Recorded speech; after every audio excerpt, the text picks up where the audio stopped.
Olá pessoal, sejam bem-vindos mais uma vez aqui no meu canal. Eu sou a Vitória e hoje eu vou contar pra vocês a história da Cleo Smith, de 4 anos. Mas antes de eu já pular pra história, eu já vou pedir pra vocês já deixarem aqui nos comentários o que vocês estão achando dos vídeos do canal. Se tem algum vídeo que vocês gostariam de ver, ou enfim, só deixem aqui nos comentários o que vocês estão achando. E também se inscrevam no canal, ativem o sininho para toda vez que a gente posta um vídeo novo, vocês logo recebem a notificação de vocês. Já deixem o like que ajuda a gente a crescer bastante. Bom, vamos para a história? No dia 15 de outubro de 2021, a Cleo e a mãe dela, e o padrasto e a irmãzinha mais nova dela, eles estavam planejando uma viagem para um acampamento chamado Blowholes, na Austrália. E seria o primeiro acampamento, né, como uma família de 4. Ela, a mãe dela e o padrasto tinham acabado de receber a Isla, a irmãzinha mais nova dela, que no momento dessa história ter acontecido, ela tinha apenas 6 meses de idade. Bom, a família foi pro acampamento, né, eles passaram um dia super feliz ali na praia, um lugar incrível, eu vi fotos assim, absurdamente lindo. A praia com mar azul, as ondas deliciosas. Essa é uma praia muito conhecida por ser um lugar muito bom, né, para as crianças irem acamparem, mas ao mesmo tempo é um mar muito traiçoeiro se alguma tempestade acontecesse, né? Mas ali naquele dia estava um dia maravilhoso, incrível, assim, a família inteira se divertiu muito e chegou por volta das 8 da noite. A Ellie, que é a mãe da Cleo, e o Jake, que é o padrasto da Cleo, eles começaram a notar, né, que as meninas estavam ficando um pouquinho mais chatinhas, mais choronas, já estavam bem cansadas, afinal elas correram na praia o dia inteiro, elas ficaram na água, brincando na água, então já estava na hora delas já irem ali descansar, né? Então por volta das 8 da noite, a tenda, né, do casal tinham 2 partes, uma parte que era do casal, que cabia assim uma cama de casal, sem sobrar espaço dos lados, né? Essa cama de casal, na verdade, é um colchão de ar, então eles encheram esse colchão, coube perfeitamente, e do outro lado, né, você tinha literalmente assim uma telinha de mosquito separando os 4 ali, né, o casal das filhas. E aí com essa telinha vinha o quartinho das meninas, né, então tinha ali uma caminha bem pequena para Cleo e tinha assim um bercinho de viagem, né, para Isla. E assim, eles colocaram as meninas para dormirem, elas foram tranquilamente, elas estavam super felizes, e aí eles foram organizar ali o ladinho de fora assim da tenda, eles guardaram, né, o que precisava ser guardado, enfim, e aí eles foram descansar também. Por volta da 1h30 da manhã, a Ellie, ela acordou com a Cleo reclamando que estava com muita sede, então ela ali já logo deu um copinho d'água para Ellie, e ela voltou a dormir, as duas voltaram a dormir, ela se lembra até da Cleo falando "te amo mamãe, boa noite", e as duas foram dormir novamente. Por volta, né, quase 6 da manhã, 6 da manhã mais ou menos, a Ellie, ela acorda escutando a Isla começando a reclamar, assim, sabe, precisando da mamada dela da manhã. Então ela já começou a levantar, e aí ela foi, né, abriu essa telinha de mosquito, e aí ela foi pegar a Isla, né? E quando ela notou, a primeira coisa que ela viu quando ela abriu a telinha de mosquito foi que a tenda estava aberta.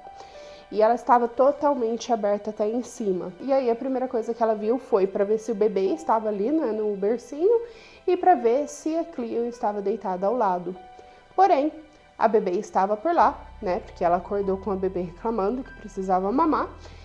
Mas a Cleo não estava. Ela já ficou desesperada ali naquele mesmo momento, ela já chacoalhou o marido dela, já mandou o Jake acordar, pediu, né, desesperadamente para ele ver lá fora se a Cleo estava lá fora, porque ela estava realmente preocupada com a filha dela, porque não era só a filha dela que tinha sumido ali, né, da tenda, mas também o saco de dormir onde ela estava também havia sumido. Então ela pensou, né, será que a Cleo ela precisava usar o banheiro lá fora? Então ela foi tentar ir no banheiro sozinha? Será que ela já queria sair para brincar na praia? Enfim, a preocupação deles começou assim, direto. Eles estavam desesperados atrás dela. Eles correram ali, né, em volta do acampamento, gritando o nome dela, chamando atenção. Pessoas, né, que estavam por volta também viram a preocupação dos pais e foram tentar ajudar. Dentro de 15 minutos que eles não a encontraram, eles logo acionaram a polícia. Aparentemente, o número que eles ligam por lá é 000.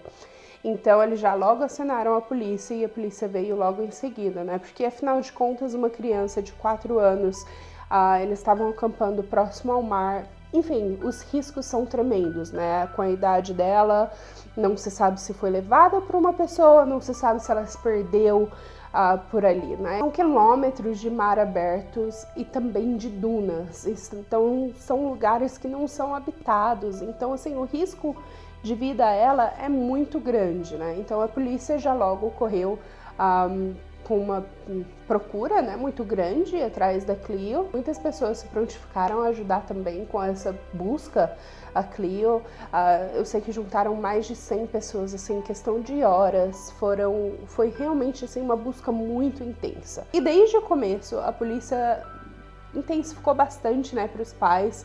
Eles chamaram bastante atenção do risco, né, de não encontrá-la nas primeiras horas, que normalmente dentro de 6 a 24 horas, estatisticamente falando, as crianças que não são encontradas dentro dessas horas, elas provavelmente jamais serão encontradas ou não serão encontradas com vida. Então, assim, nas primeiras 24 horas a procura já foi insana.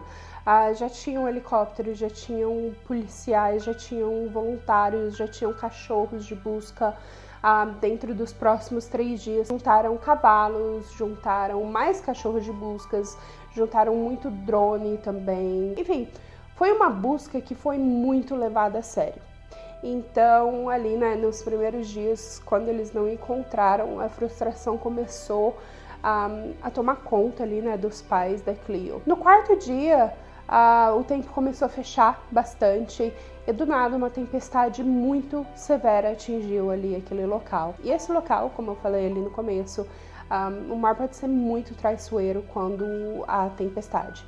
Assim, inclusive, essa área é muito conhecida por ter as ondas reis, que nada mais são do que ondas gigantescas que atingem a costa ali, né? E levam tudo que estão no caminho. Então, muitas pessoas que às vezes estão, né, de pé em cima de uma pedra, vou até colocar aqui algumas fotos para vocês terem uma ideia do que eu tô falando. Então, até tem locais, né, onde as pessoas podem ficar de pé ali, né, na beira do mar, e dependendo do quão altas as ondas estão, essas pessoas são levadas em, assim, alturas do mar, assim, sabe? Então, dependendo de onde as pessoas estão de pé, né, eles podem até ser levados por essas ondas que são altíssimas.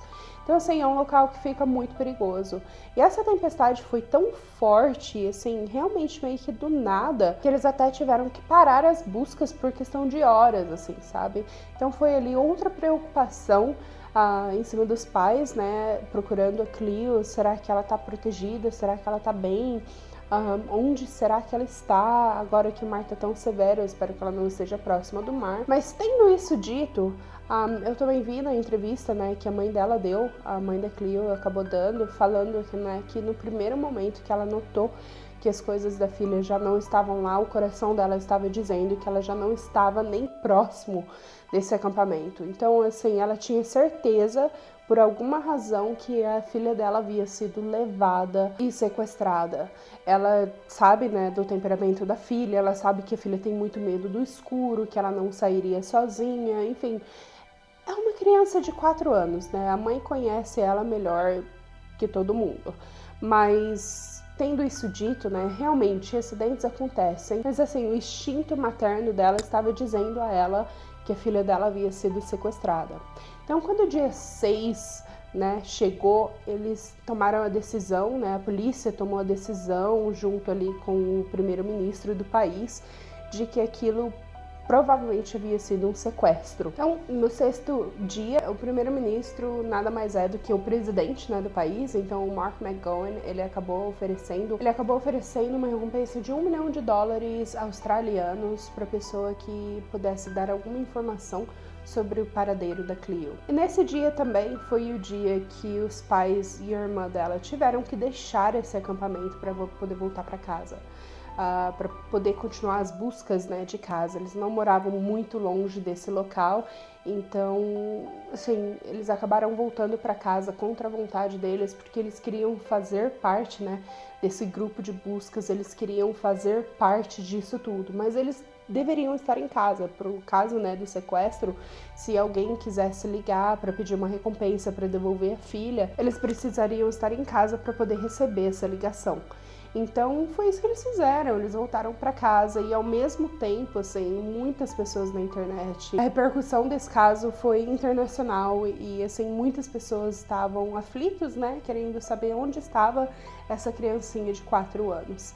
Então, ao mesmo tempo, né, que tem toda essa tensão voltada à procura da Cleo, tem também todos aqueles que são os detetives de sofá, né? Foi um termo que eu escutei na entrevista com a mãe da Cleo e eu achei um termo interessante. E realmente é isso que eles são, detetives de sofá. Eles não sabem absolutamente nada sobre o caso, mas eles estão lá julgando, mandando mensagem para os pais: eu sei que vocês mataram essa criança, eu sei o que vocês fizeram, principalmente para o padrasto, né?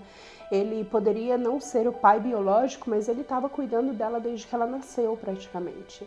Então, mandando várias mensagens, né? Você tem que assumir os seus crimes, eu sei que você matou essa criança, conta pra gente o que você fez. E isso se intensificou a partir do momento que os pais voltaram para casa, porque a polícia foi junto com eles. E quando a mídia começou a espalhar, né, os vídeos que eles estavam fazendo em frente à casa dessa família, eles notaram que a polícia estava levando várias coisas para serem analisadas. Então, assim, muitas coisas eles tiraram para ver DNA, para ver digital e assim vai. Mas o que esses detetives de sofá não sabiam é que a polícia estava fazendo isso para ver se o sequestrador dessa criança já esteve naquela casa, se ele já estava perseguindo a família há bastante tempo, para ver se eles encontravam DNA ou digital de qualquer outra pessoa.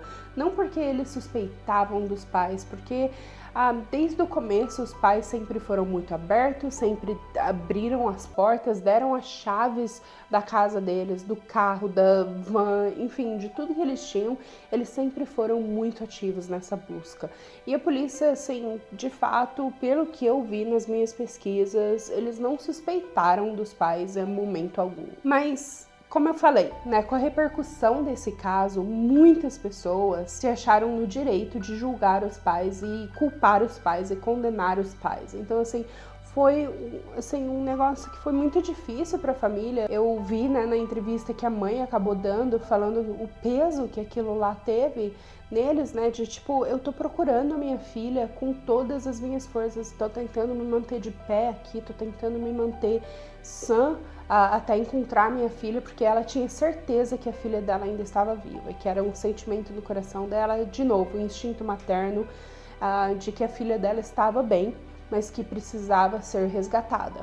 Então, ela falou que aquele foi um peso tão tremendo, né? Principalmente julgando o marido dela, que estava ali ao lado dela, tentando o máximo possível encontrar a filha, porque ele também a ama como se fosse filha biológica, assim, sabe? Então, eles, honestamente, foi uma coisa muito difícil para eles lidarem, mas quanto mais informação tivesse lá fora, né, quanto mais informação a mídia desse para encontrar essa criança, mais informação eles dariam para a mídia. Então isso foi um dos pesos, né, maiores no meio da busca da Cleo, foi esse julgamento contra os pais. Bom, a busca continuou e continuou sem pistas, sem nada. A polícia acabou estendendo, né, o campo de busca para mais de 1.000 quilômetros quadrados, assim, né, para procurar onde a Cleo pudesse estar. Eles receberam mais de 200 ligações alegando que a Cleo foi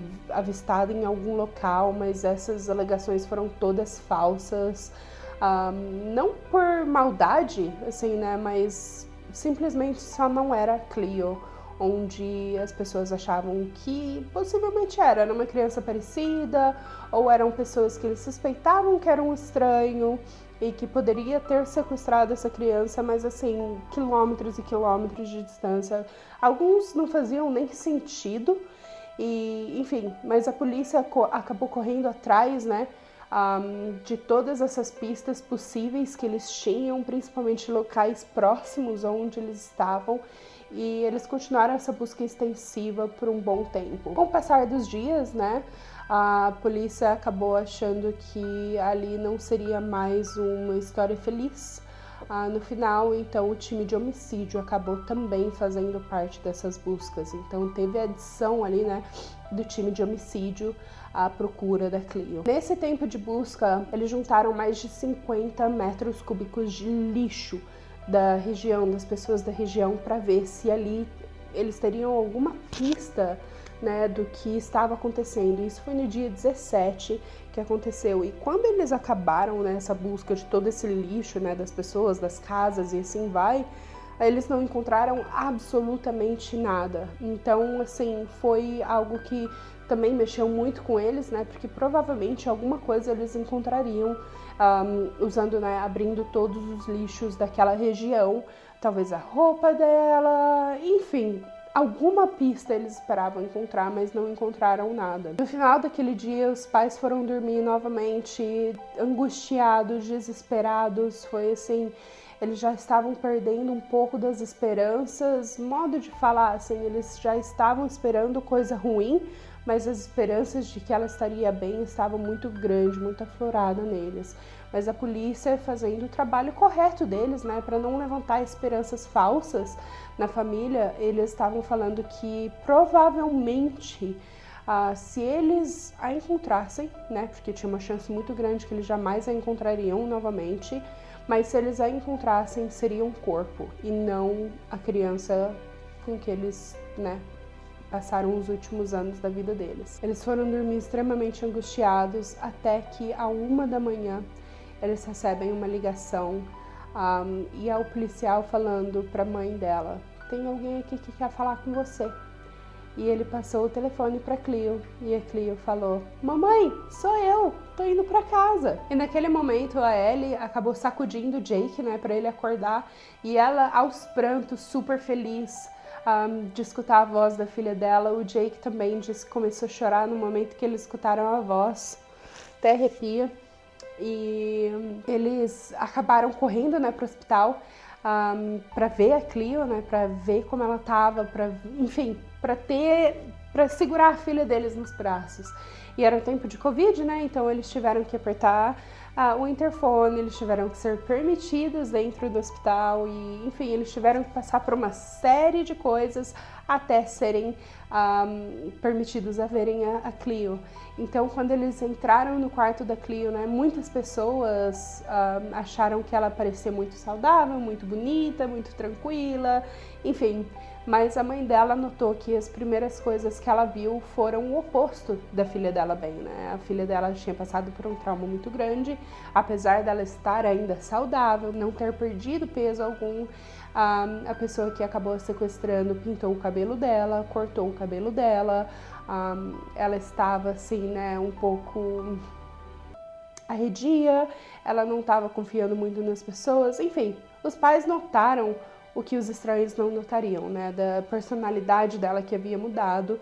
E inclusive nessa mesma entrevista que eu assisti mais cedo, a mãe dela fala que provavelmente isso será uma nova parte de quem ela é agora, porque ela vai ter que lidar com esse trauma pro resto da vida dela, assim como os pais também terão que lidar com esse trauma também pro resto da vida deles. Quando ela foi resgatada, a polícia não encontrou ninguém naquela casa e era por volta de 1h da manhã. Quando eles entraram nessa propriedade, eu não sei como, não tem muitas notícias de como eles chegaram a saber que ela provavelmente estava dentro dessa casa, mas quando eles chegaram nessa casa, ela estava absolutamente sozinha, brincando com um tratorzinho de brinquedo. E quando eles abriram a porta, ela logo pulou no pescoço de um dos investigadores, e quando esse investigador perguntou: oi, meu amor, como que é seu nome? Ela falou assim: o meu nome é Cleo. E, enfim, foi um vídeo que ficou muito famoso. Eu vou até colocar aqui o áudio, né, dela falando que o nome dela é Cleo. I've got it. Hey, Bobby. Bring the camera in. Hey, come here. Come here. I've got you, Bobby. What's your name? You're alright. What's your name? What's your name, sweetheart? My name is Cleo. Your name You're is not Claire. worried. Hello, Claire. E como eu falei, esse homem de 36 anos, chamado Terrence, ele não foi encontrado ali naquela casa naquela noite, mas a polícia logo o encontrou na vizinhança, né? E ele acabou sendo preso naquele mesmo dia. E a Cleo, ela estava assim, em questão de quilômetros perto da casa dos pais. Ela estava muito próxima da casa dos pais. Ela estava na mesma cidade de Carnarvon e, enfim, por volta de 75 quilômetros de onde ela havia sido sequestrada, mas acontecia de ser a mesma cidade que os pais moravam também. Ele era um homem muito estranho. Ele era realmente fascinado por aquelas bonequinhas, Bats, tipo a Barbie, só que, enfim, vou colocar aqui uma foto aqui pra vocês verem qual que eu tô falando. Ele tinha uma fascinação insana com as bonecas Bratz. Ele tinha um quarto inteiro cheio dessas bonecas. Ele até, de certa maneira, se maquiava e se cuidava de forma para que ele pudesse ficar mais parecido também com essas bonecas Bratz. E ele, inclusive, né, o corte de cabelo que ele fez, a pintura de cabelo que ele fez na Cleo, tudo meio que parecia com essa Bratz também. E assim, né, o que dá a se imaginar é de que ele sequestrou ela para poder ter uma Bratz viva, assim, né, uma bonequinha Bratz viva. Então, assim, realmente bem estranho, bem assustador, né, imaginar que a filha dele estava ao cuidado desse homem. Eles não sabiam qual era a intenção desse homem com a Cleo. Não tá muito claro, assim, o que ele fez com a Cleo dentro daquela casa, assim, sabe? As informações são muito restritas, tanto para a proteção da Cleo, né, quanto para o julgamento desse homem, né? Assim, muitas das informações não foram liberadas para que o julgamento pudesse ocorrer. Então, o julgamento ocorreu, né, depois de um tempo, recentemente, inclusive, e ele foi preso, né, pelo sequestro de menores de 16 anos, enfim, e vários outros acusamentos contra ele. Então, assim, ele está atrás das grades hoje em dia e, assim, a Cleo, ela está se recuperando. Ela já começou a escola, ela tá melhor, mas os pais ainda veem os efeitos, né, de tudo que aconteceu com ela, né, dentro daqueles 18 dias.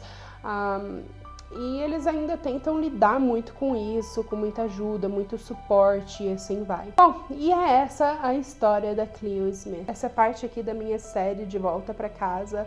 Eu espero que vocês tenham curtido. Deixem aqui nos comentários o que vocês acharam, o que vocês gostariam de ver da próxima vez.